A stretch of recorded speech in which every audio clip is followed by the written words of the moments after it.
your unique strengths and not being a copy-paste version of all the noise, all the things out there. Because what I'm noticing in this industry, specifically in social selling, network marketing, direct sales, is that, or even any business venture, honestly, people will look to other people who are doing what they want to do, which is great. Like, we should learn from other people. But then we get into this mentality of, if that strategy is working for them, then if I do the exact same thing, it should work for me, right? And that's why strategy alone keeps us so stuck, because strategy is neutral. Strategy is a to-do list. Strategy is an action plan, right? But it's neutral. It doesn't take into account anything else like that's going on in our head. It doesn't take into account what our actual strengths are. And so when we try to copy paste someone else who is using the same strategy and it's working for them, we can get into a cycle of frustration where we're not producing the same results. We're doing the same things, we're taking the same action, but we're not producing the same results. And that's frustrating because, I know every single one of you who listen to these episodes, you are growth minded, right? You're here, you want to learn how to grow yourself. You want to learn how to grow your thinking. You want to grow your bottom line. You want to grow your paycheck. You want to grow your influence. You want to grow. Bottom line, you want to grow, right?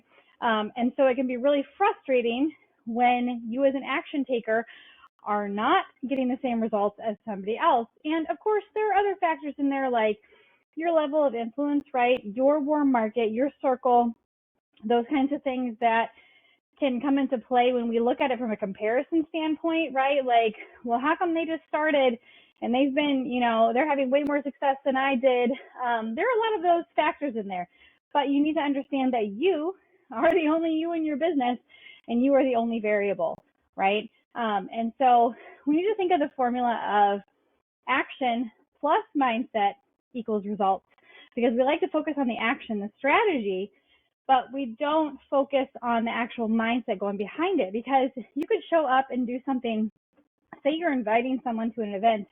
Before you're inviting them, you're saying, oh, I hope they don't think I'm slimy or salesy or pushy, or I don't want to be pushy, or I don't want this to feel forced or anything like that, then, they're probably going to feel that weirdness, that tension behind your invite.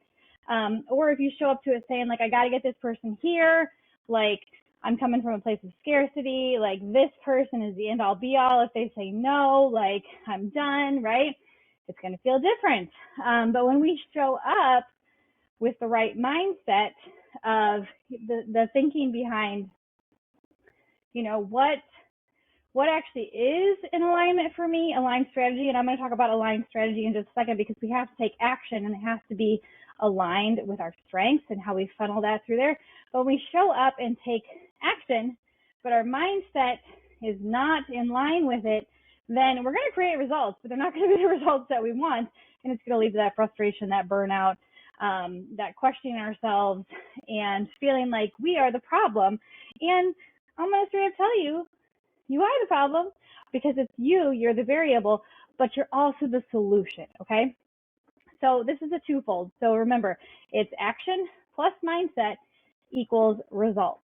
We're always creating results, but those are going to feel different, and the outcomes are going to be either desired or not desired based on where we're spending our time and our mindset. Because you need to understand that success is 80% mindset and only 20% strategy. And the same thing that works for somebody else might not work for you in the same way, because you have different strengths. And so that's the other piece of that action that I want to lean into, is with strengths. So inside Pull-Up Coaching, Francine and I use the Clifton Strengths Finder to help people to uncover their strengths, and maybe you've done other ones. Maybe you've taken like a saboteur test. So those are all really helpful, but the Strengths Finder actually focuses on the things that you do best, the way that you're wired, the areas where you're going to experience the most success when you lean into those. Because our world loves to lump everybody into the same category. And, with traditional school, we see this, right? Everyone is going through the exact same curriculum. everyone learns differently. Everyone has different strengths. And the answer they tried to bring out was Common Core, like Common Core math, right?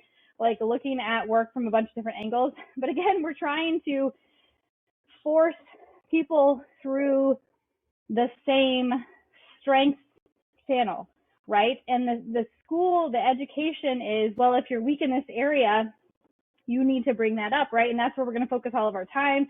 That's where we're going to give you extra tutoring, all of those things, right? Like we pay tutors to help us in the areas that we suck. Just kidding, not suck, but that we struggle with. We don't pay tutors to help us improve the areas that we're really good in, right? And that is such a foreign concept, to lead with our strengths and to strengthen our strengths instead of focusing on our weakness and trying to bring those up, right? And so when we're talking about taking aligned action, it's when we channel it through our strengths. And so today we were on the call and we had a client who we were doing some live coaching with, and, you know, she was saying that I'm not good at closing the sale. And, you know, when you step back and you look at it from a strategy perspective, you know, she was doing all the things, right? Like she was having the conversation, she is inviting them to action, all those things, right? And then there were some little tweaks in strategy with like follow-up and how to actually set that up that it feels better and not awkward. But at the end of the day, she was channeling it through more of like an executive functioning strategy, strategic thinker, which is not one of her strengths. And so it just wasn't feeling good. One of her strengths is empathy, which means that she has the power through shared experience to be able to invite other people into hers and to be able to understand and relate in other people's experiences, which when you were talking about wellness, you know, and she's talking to people who are just like she was 6 years ago, that is her power, right? That's her superpower right there. And so we were able to say, like, how about instead of taking the strategic approach, let's take this through empathy, because your strength here is your ability to share your story that evokes emotion from other people because it's the same emotion, it's that shared emotion, right? But then also offers the solution and how they can get started doing the exact same thing you did, so that not only, you know, are they relating to the problem side and how that's making them feel, but now they're seeing what's possible on the other side, the solutions that worked for you, and are now, you know, so that they're going to have the other side of the emotions of feeling like they're in control of their health and all those things, right? And those are very specific to her, but shared among a very large population, right? Women over 50. And you know, and so just those little tweaks with, you know, the actual walking out of it. But then there was no discussion about closing the sale, because it's not about closing the sale. It's about connecting. It's about empathizing. It's about these are the things I did. I think that, you know, like if you would also like to feel that way, I can show you exactly how to do that. Here's what I did. This is why it worked for me.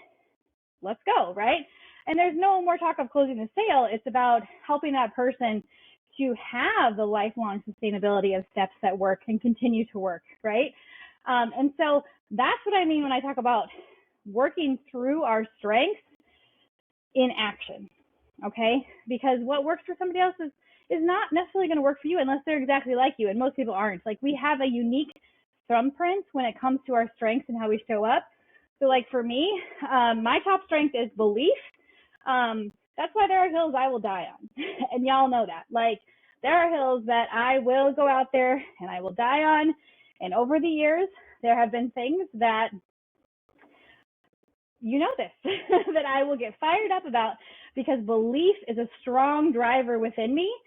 And it's not necessarily that everyone has to believe what I believe, but everyone has to at least consider it, right? And to be able to think for yourself and to create these beliefs and to run hard after them and to have that confidence that you can stand on that hill and not worry that you're making the wrong decision, right? So that's a big one in me. But then I also, a big one for me is strategic thinking, right? So I am constantly stepping back and looking at I'm looking at the big dream, right? But then I'm breaking it down into what are the steps to get there. And so the interesting thing is empathy is very low down on the list for me.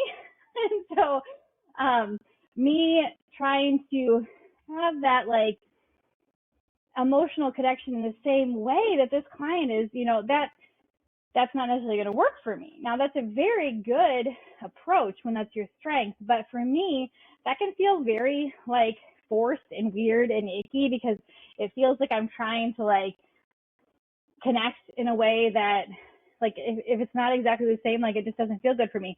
And so the whole point of taking aligned action through your strengths is really to help you to feel good about the things that you're doing, to feel excited about them, to have fun with them, to not have the ick that goes along with trying to be a copy-paste version of somebody else's strategy that's working for them, but this isn't going to work for you because you're different, you're unique. And then the mindset piece of that is really about what do you think about you, first of all? What do you think about what you're doing? What is the reason that you're doing what you're doing? What do you think? Like, what is it? Like, what is your belief about yourself because you're doing what you're doing? What is your belief about how you're doing it? Who do you think you are, right? Those kinds of things. Like, it's very important to have that understanding about yourself because at the end of the day, it's your internal drivers that are going to keep you moving forward, not motivation. Motivation and confidence are actually both a product of getting in action and creating evidence for yourself. We're not born with it, and they don't start on the front end. They are a byproduct of consistent action and belief and taking action and building that. So that I'm walking on the treadmill, guys. So that is why I'm trying to get in at least 10,000 steps a day. And you should totally see my setup here. If you go look at my stories on Instagram, I've got a ghetto setup. I love the desk that my husband made for me. I don't want to get rid of it. Like I don't want to buy a new one, like a raised one, because I love the one that he made for me. Like he put so much time and effort into it, and he did this really cool painting design where you like paint it white first and then you sand it down and then you put a stain over it. And so it has this really cool like weathered look to it, and I love it. And he's done that to multiple pieces of furniture we have, and I love it so much. It's unique and totally neat. Anyway, okay, so back to mindset, right? So what we need to understand is that most people focus on the doing, right? If I do these things, then I will have this, and because of that, then I will be this successful version of myself, right? But that's totally backwards because it's actually our thinking and our mindset that drives the ways that we're feeling, which then prompts our behaviors, the things we're doing or not doing, and that's what actually creates the outcome. And so if we can just get this in place, that it's B, who am I? Like, who is the person who has created the success? What are the things that she's thinking, right? What are the things she's telling herself? What does she believe about herself? What does she believe about what she's doing right now through this, okay? And so when we can really dig into that being, like who we're becoming in this process, that future version of ourselves that has already achieved and created the things that we want, the results that we want, how can we embody that now today, right? What do we have to think in order to do that? And then because B is first, then we do the things, right? Because those thoughts are creating emotions in us. So if we're having a thought that is, I'm not good at closing sales, well, that makes me feel, frustrated and sad and icky and like totally unmotivated, right? Questioning myself, hesitating, like doing all these things, trying to get out of these messages as quick as possible, doubting myself, this whole spiral of things. And that creates the result that I'm not closing sales, right? And so how about if I change that?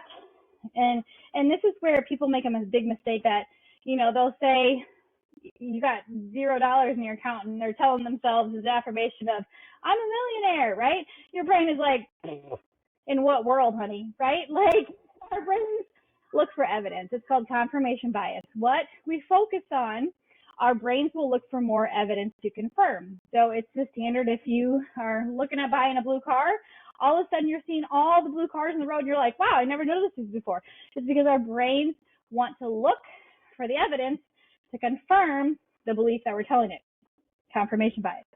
And so when we think about this in our stories, if instead we make a small shift with a bridge statement of, I'm so of being able to help somebody have solutions that will be sustainable for a lifetime, right? And you say that in your words, like that's so much more believable instead of translated into like, I'm great at closing sales, right? Like, still, that feels weird, right? And if you say it and it feels super weird, that's your brain telling you like, that's a little too far-fetched. Like, I don't believe that because right now I'm believing I'm not good at closing sales, and all of a sudden telling myself over and over I'm great at closing sales is not going to help me, right? But instead, we can bridge it with a statement like I just said, right? And it can be in your words, and it has to be in your words. It can't be in somebody else's. And then we continue to reiterate that belief to ourselves that this is what I believe about myself, about what I'm doing, about how I'm helping people, about how I'm showing up, right? And then that's going to create our emotions. And so when we pair that belief about ourselves and what we're doing with the aligned actions through our strengths, that is what's going to create the desired results that we want. Okay. And I do want to do a podcast episode about specifically growth zones, because that's another area where I think people go too hard too fast and it's not sustainable and it freaks our brains out. And I think that would be a really good one. Speaking of, I have a great visualization or visual for you because this past weekend for Mother's Day, I decided to go paddleboarding on a river. So you can just imagine how that went. Anyway, yeah, so just all of this to say that like it comes down to our story, and it's not the strategy, it's the mindset. We have to take action though. And when we try to do somebody else's thing, or run out there and try to sponsor 50 people or bring on 100 new customers in 30 days or whatever the new thing is out there, our brains don't align with that. And it's likely that we're doing it not through our strengths. And so it might work for a short term, but it's going to lead to frustration, overall burnout, and not the stability that you want. And so this applies to anything, whether it's working out, whether it's eating healthy, whether it's intentionally developing relationships and friendships, or it's intentionally owning your finances and creating this money mindset, which is what I've been working on lately, is this money mindset that, money comes to me in abundance and ease because I take care of it and I multiply it for good of others and God's glory. And I'll tell you, so today was payday in my health and wellness business as a Shakti ambassador. And, I'm working my mindset around embodying that belief that money comes to me in abundance and ease because I care for it and I multiply it for good of others and God's glory. And coming from a place of abundance that, my worth and my identity is not tied in my business. It's not tied in what I do. It's not tied in how much my paycheck is or isn't. And it is, my identity is just my identity, right? It's who God says I am and who I think I am, right? And that's that belief. So I just want to encourage you with this today to give you a real life example of what it looks like when we pair this action and mindset together to create results. But when we take it a step further and it's strength-based action with belief mindset and these bridge statements to help our brains get behind it and to look for the evidence, that is what creates the desired results. That is what creates the stability, the sustainability over time, and helps us to really have fun with what we're doing and not feel the ick going into it. So I hope you enjoyed this today, and I will talk to you next time. Maybe we'll do a growth. I think we'll do a growth mindset one, another one, because I think that it's such a big deal with wanting to create more and coming from a place of abundance.